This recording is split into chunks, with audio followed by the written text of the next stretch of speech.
Detroit Stars who should win. like randomly murdered Tampa once or twice. That's weird, right? Dude, Detroit might catch the Blue Jackets. Like, it's wild to me that Detroit might not even be the worst team in their division. They're 1 point behind the Blue Jackets. It's all falling apart. It's all falling apart in Columbus, isn't it? What happened? Yeah. Like Steve, you're absolutely right about Torts. Eh? He's got this thing, and then one day it expires, and the team sucks now. And it happened in Tampa. Yep. It never got going in Vancouver. It happened in New York too. He's the avocado of coaches. It's you got to wait for it to ripen. It's bad now. So obviously Patrick Laine has had a lot of struggle since going there because they see him as a power forward instead of a gifted once in a generation goal scorer, which is what he actually is. And Max Domi, who obviously had his run in with Connor Murphy, which was what a bizarre incident that was. Like, it seemed like a really overreaction to a relatively minor play. Like, I can understand why he'd be ticked about it, but to dummy Connor Murphy like that was way outside bounds. They're mad. They're an angry team. Well, now Max is not going to play tonight. And he had a horrible game the other night. He was like a -4, took penalties. He's getting benched. So the fight seemed to me like, and Domi does have the power to do this. He's an offensive player, and when he's not producing, he'll just beat you up. Mm-hmm. He'll beat you up with hits, or he'll drop his gloves and punch you, whether you like it or not, even if you have your gloves on. So, and I guess it's just gotten worse since that incident. Well, I have a question about all this, guys. So first off, your big leader, Foligno's gone, right? Heart and soul guy, Columbus Blue Jacket guy, is now not there. Number two, what's a coach's job? Define a coach's job. Make his team as good as it possibly can be. Get the most out of your star players would be part of that, right? Yes, absolutely. And I'm not saying Max Domi is a superstar in the league, but the guy had 72 points once. Yeah, I mean, he should be at least like a 40-point pace guy at minimum. Least. Yeah. So when you might look at Max Domi and go, well, he's underperforming.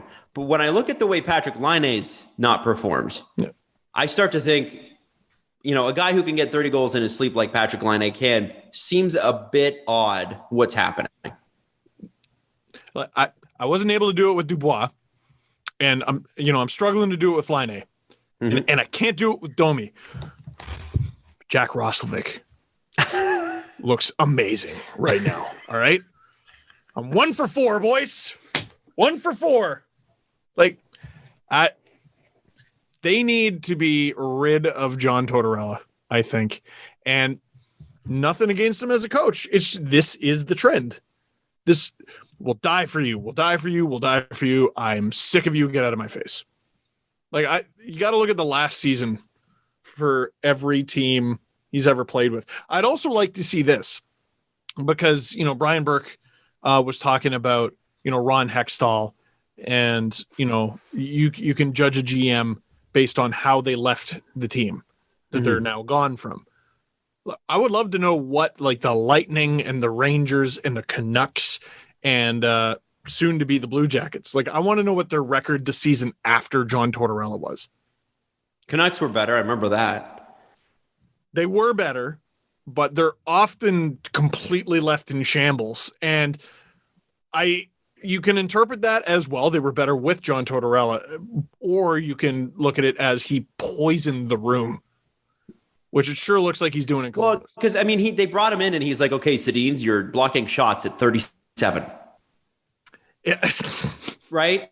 And then, I'm going to go beat up Calgary's head coach. And apparently Torts is a good guy, apparently, but there are some things where it's like, I wouldn't doubt that he's a good person. It's just, and it's not a reflection on his character. This style does have an expiration date, and it seems like it's like milk, right? Or like an avocado, but it's not that, like, an avocado, an overripe avocado is not going to kill you. Milk is going to give you some serious indigestion past a certain day, right? That's what it seems is happening. I think someone was talking about like 50 Cent or whatever, like at the height of his popularity. And they were just like, man, you're hard all the time. Like, what? How are you hard at breakfast? Like, like you're having your bowl of cereal and you're just like someone try me right now. I'm having Cheerios. And like, it's, man, I think players can do a season or two of that. Just that intensity. Oh boy, that's too much for 4 or 5 years. I don't do what I did off the top of this show forever. Not Steve, forever. Steve, I'm just a fan all the time. I care all the time. Steve, you want John Tortorella's numbers after he left a team. Interesting. Yes, I'm very interested. So this is what you're asking for. So you said in the 07-08 season, Tortorella was fired after that from Tampa Bay. So in the 08-09 season, Tampa finished 14th in the conference. Ooh, out of 15, I guess. Yeah. So the season after he left, they were worse. Then he was hired by New York. His last season in New York, he was fired after 48 games. He lost in the conference semifinals to Boston. So that was the half season. So he's fired by New York, hired by Vancouver. So how did New York do in the 13-14 season? They finished 5th in the conference. So he got fired when they were a good team, and they kind of stayed the same. Good. Yeah. And then the other time he was fired, Vancouver, he was with them the 13-14 season. So how did Vancouver do in 14-15? I think they made the playoffs. That was Willie Desjardins. Yeah. In 15-14, Vancouver finished 2nd in the Pacific. There you go. That was the series against Calgary, wasn't it?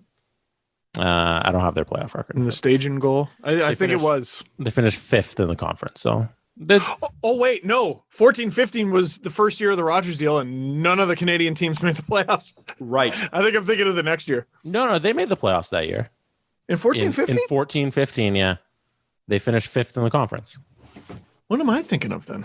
Oh. All right. Well, so there you go. I don't know if you pulled anything from that, but that's his just numbers seems after like leaving a team. It seems like there is, it's a mess. It's a total mess. And if the Blue Jackets don't, like, here's the thing. You got Domi for 2 more years. You got Line for 0 more years unless you're able to re-sign him. And I mean, yeah, you could re-sign him, and you can re-sign him. What's that number going to be? And then what do you do? Well, here's the problem with Domi for 2 more years is Dubois set the precedent with that team that if I'm sick of this team, you have me for none more years. I don't care what you're paying me. You have me for none more years. And it's not like Max Domi needs the money. It's Ty Domi's son. He doesn't care. Mm-hmm. So don't be pulling that card. If you're the Columbus Blue Jackets, don't be pulling that. It's not going to go good for you. Mm-hmm. Mm-hmm. Well, it's going to be very interesting to watch. I was kind of surprised to see that. Like, also, like, okay, so the season's bad, and I know that Max wasn't great in the last couple of games, and he's lost his temper both times, and Torts wants to sit him or whatever. But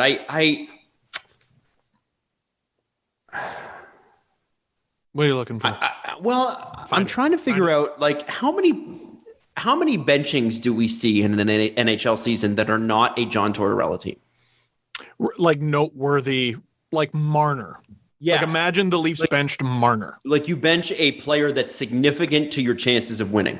Yeah. Nylander. How many teams do that other than whatever John Tortorella is coaching? Yeah. Nylander's been benched mid-game a few times over his Leafs tenures. I can't think of him ever being healthy scratched. No. Maybe when he was a rookie. Maybe. I'm just, at a certain point, I mean, Torts has had success and I get it, but at what point is this not working anymore? Like this whole strategy, like why shoot yourself in the foot? They can't afford to pay him not to be their coach. You know what I mean? They can't afford to fire him, pay him, and then pay his replacement. And they're tanking. Like, let's be honest here. They're not trying to be good by trading Nick Foligno and David Savard, right? Right. So they're trying to do the thing properly. Yeah. And if you're not honest to God trying to win games, you might as well try to get a message across, I guess, which I suppose is what he's trying to do with Max Domi. I will forever link David Savard to trade rumors involving Mitch Marner. Oh, man. Do you remember that? Yes, people were like, that's a fair trade, Savard for Marner. And Noah Hannafin. Noah Hannafin. Ooh. Could have had a fin. That was a Kipper special. He got a lot of shit for that. Didn't go. Apparently, so that's who Babcock wanted on the draft floor, didn't he? No, that was Zach Werenski. Oh, Zach Werenski. Okay, well, Werenski's pretty good. Or was it Hannafin? Maybe it was one of Hannafin or Werenski. I think both were available. Right. Yeah, that's funny. Wow. Yeah, Hannafin went one spot after Marner, did he not? Yes, he did, I think. A great draft. It was. Yeah, you compare that to the 2012 draft where it's like, ooh, stinker. And then that draft was David, Eichel. I don't remember who. Oh, that was Dylan Strome, who has turned out very good, but he's not better than Mitch Marner. Mm-hmm. Noah Hannafin. Yeah, hell of it. Lawson Krause, I think, was after that, wasn't he? Number 6. McDavid, Eichel, Strome, Marner, Hannafin, Zaka, even Ivan Provorov. Then Zach Werenski at 8, Timo Meier at 9. That's a good pick, too. Good pick. Mikko Rantanen at 10, Lawson Krause at 11. Incredible. Yeah, those are just a bunch of killers, 1 through 11. Rantanen at 10. That's amazing. Yeah. Man, Colorado. Hats off to Colorado. They're maybe more Lightning than the Lightning, and the difference is goaltending. Philip Grubauer is not Andre Vasilevsky, but they might, honest to God, have a better 4 lines, 3D pairs than the Lightning. Mm-hmm. Ooh, the addition of David Savard, though. It's I as a hockey fan, if it cannot be the Leafs, I would love to see those two go toe to toe. I think it'd be a lot of fun. Who? Colorado, Tampa. Oh, that'd be pretty good. Colorado. I had Colorado, Carolina making the Cup final last year, but this was at the beginning of the season, like long before the Panini and everything. And honestly, Grubauer is healthy. One of Grubauer or Pavel Francouz, one of those guys is healthy. They beat Dallas. God bless Dallas and everything they did in the bubble. One of those guys is healthy. You don't have a chance. Oh, well. Well, Nathan McKinnon can't play goalie, too. I don't know, guys. I think he tried. Michael Hutchison did his job. It was on the rest. He did win. He had a winning record. Have a win. He had a winning record in the bubble. Yes, he did. Yes, he did. 2-1. Yeah. What more can you ask for? And the Leafs were like, we need you back. It's like Martin Marincin. Martin, we can't let you go. Yeah, no, great. My God. Well, you see, they won the Kadri trade because they got Rosen back and Hutchinson. And where's Kadri now? And they ended up signing TJ Brody, so that's a win, right? Yeah. Right? That's how that happens. Take that, Nas. Did the Leafs lose the Kadri deal? Yeah. Yeah. Yeah. Well, and you know what? I will maintain that they did need to trade him. And if they had made the first trade to Calgary, it would have been the right trade. So, did Dubas lose it, or did Nazem exercise his right within his contract to screw over the Leafs? Dubas lost it. He lost it. Okay, good. There were better options out there. Yeah. Contractually, they also didn't have to trade him. I know exactly what I said at the time, but I don't run the team. Contractually, they didn't have to do it. It's true.